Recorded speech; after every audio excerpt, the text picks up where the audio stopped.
नमस्कार। मैं Ranjit Kumar, network marketing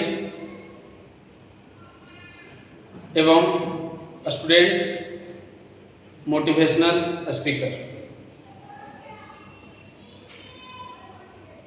मैं बताना चाहूँगा कि जीवन में अपने लक्ष्य को पाने के लिए तपना पड़ेगा। कहावत भी है कि बिना रातें जगे नसीब नहीं जागता। जीवन में तपना पड़ेगा मंजिल को पाने के लिए,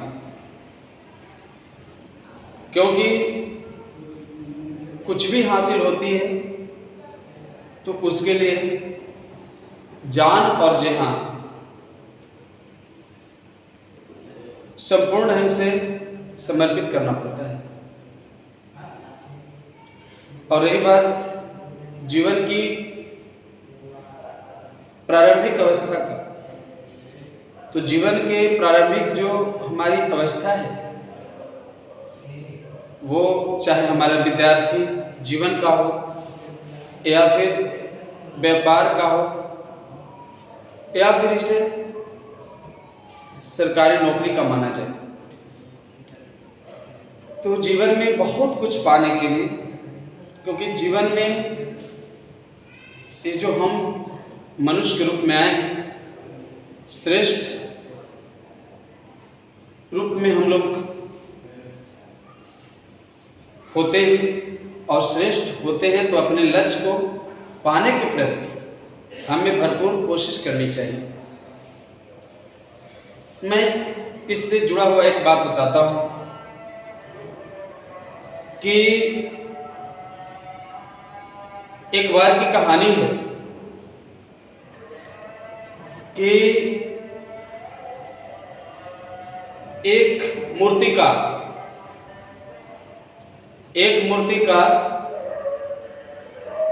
जो ऑर्डर लिया मूर्ति बनाने के लिए, वो पत्थर की तलाश किया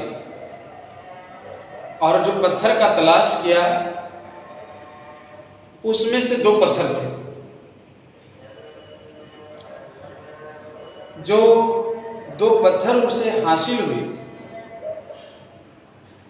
उस पत्थर में से सबसे पहले एक पत्थर पर उन्होंने कारीगरी करना शुरू किया, क्योंकि उसे मूर्ति बनाकर समय पर देना था। तो उस समय क्या हुआ कि पत्थर को जैसे ही तराशना शुरू किया कि पत्थर से आवाज आई कि मुझे दर्द हो रही है, मुझे मत काटा जाए, मुझे मत तराशा जाए, मुझे दर्द हो रही है। कारीगर ने आश्चर्यचकित हो गया और फिर उसने उस पत्थर को तराशना बंद कर दिया और विचार किया कि हम दूसरे पत्थर पर काम करके दूसरे पत्थर को मूर्ति का रूप दे करके क्यों ना जो व्यक्ति का टाइम पर मैंने जो देने का वादा किया उसे दे दूं। जब दूसरे पत्थर पर इन्होंने कारीगरी किया तो दूसरे पत्थर पर किसी प्रकार की कोई आवाज नहीं आई और वो मूर्ति के रूप में तैयार हो गया। अपने पास उसे रखा तो फिर जो मूर्ति का बयाना दिया था वो लेने आया। तो इस कारीगर के पास एक मूर्ति वाला भी पत्थर था और एक जो पहले से जिसमें आवाज थी, जो बोल रहा था कि दर्द हो रही है, वो भी पत्थर था। एक कहानी आपको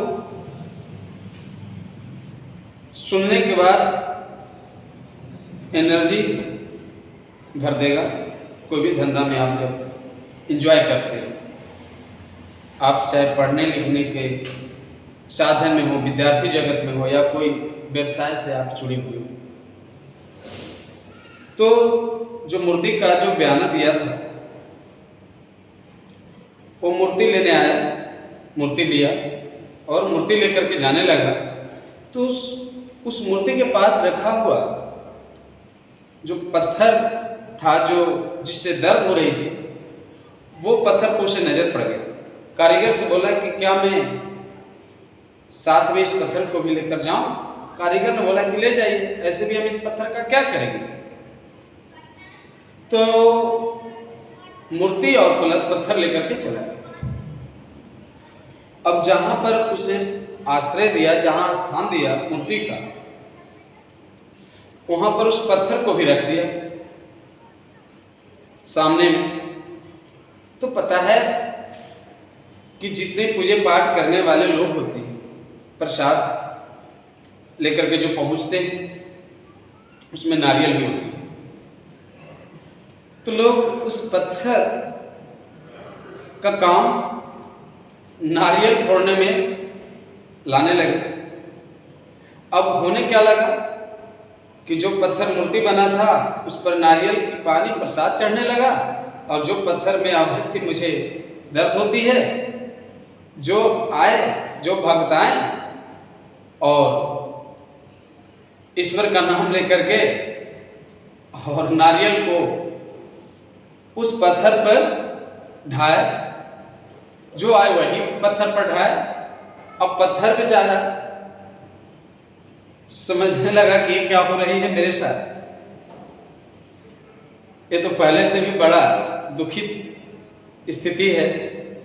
तब उसे रहा नहीं गया और मूर्ति से पूछा कि ये हमारे साथ बुरा हो रहा है, हम पे लोग पिटाई करते हैं और तुम पे प्रसाद चाहते हैं। ऐसी घटना देख करके जो मूर्ति बना हुआ पत्थर था वो हंस गया और बोला कि यही दर्द यदि तुम शुरू में सह लिए होते, जब तुम्हें तरासा जा रहा था, उस समय यदि दर्द को सहन कर लेते, तो आज ये जो रेगुलर का जो तमाशा बना हुआ है, जो रेगुलर तुम्हें पीटा जा रहा है, रेगुलर तुम पे आवाज की जा रही है, रेगुलर तुम पे चोट मारा जा रहा है, ये नौबत नहीं आती जब तुम शुरू में ही दर्द को सहन कर लेते। तो एक कहीं न कहीं हमारे जीवन में ऐसी स्थितियां आती रहती है कि यदि हम प्रारंभिक अवस्था में यदि उस त्रासा हुआ मूर्ति के लिए जो पत्थर पर जो कार्य हो रही थी, उसी के मुताबिक हम अपने जीवन में यदि शुरुआती में तप कर लेते हैं, शुरुआती अवस्था में यदि कष्ट उठा लेते हैं, तो आने वाला दिन, जो हमारे लिए जो दिन होगा आने वाला, वह बेहतर और रमणीक होगा, सौंदर्य भरा होगा। और उतना ही नहीं, साथ ही साथ हमारा जनरेशन भी डेवलप करेगा और एक विकसित सोसाइटी का निर्माण करेगा। इसलिए मैं बताता हूँ कि जीवन चुनौतियों से भरा हुआ है, चुनौतियों को सामना करना पड़ता है। इसलिए हमेशा सदैव ये ख्याल रखें कि जो भी बिजनेस धंधा है उसको जम करके संचालन करें। जो उसमें बाधा आती है उस बाधा को आने दीजिए। हर एक नई चीज़ को सीखने के लिए जीवन में बाधा आती है, क्योंकि बाधा हमें जब तक जिंदा है तब तक ही आएगी। क्योंकि जीवन में बाधा हमें रुकावट बनकर आता है, लेकिन उसको सामना करके निकल जाना वो हमारी सफलता कहलाती है। क्योंकि समस्या में लोग दो तरह का स्थिति बनाते हैं, या तो समस्या आने पर लोग बिखर जाते हैं, और नहीं तो समस्या को समाधान कर लेते हैं। समस्या को समाधान हो जाती है तो लोग निखर जाते हैं। या तो समस्या में बिखर जाते हैं या समस्या में लोग निखर जाते हैं। ये बातों को हमेशा ध्यानपूर्वक आप अपने पास मनन कीजिएगा और जरूर याद कीजिएगा कि जीवन में आपको सीखने के लिए हर एक जगह आप सीख सकते हैं, क्योंकि झूला जितना पीछे जाता है उतना ही झूला आगे जाता है। इसलिए जीवन में चुनौतियाँ हों तो उसके हंस करके उसे स्वीकार कीजिए, क्योंकि चुनौतियों से उबर जाना ही हमारा चतुराई है और चुनौतियों से ना उबरना हमारी मूर्खता है। तो हम चाहते हैं कि हमारे जितना भी श्रोतागण हैं, मैं आप लोग से आग्रह करूंगा कि आप हमेशा जीवन में मोटिवेट रहें, क्योंकि सबसे पहले कोई चीज़ सुनने के बाद फेथ कीजिए, क्योंकि फेथ कीजिएगा तभी आप एक्सेप्ट होगा हर एक चीज़। तो पहले फेथ करना, फिर एक्सेप्ट करना और उसके बाद कॉन्फ्रेंस करना, ये 3 चीज़ों को हमेशा ध्यान रखिए। पहले फेथ करना है, फेथ कीजिएगा तो स्वीकार भी करने आ जाएगा, और जब स्वीकार कीजिएगा तो किसी के समक्ष आपको कॉन्फ्रेंस भी करने आ जाएगा। तो हम चाहते हैं कि आप हमारे माध्यम से जीवन में हमेशा सफलता की ओर बढ़ें, मैं यही कामना करता हूँ।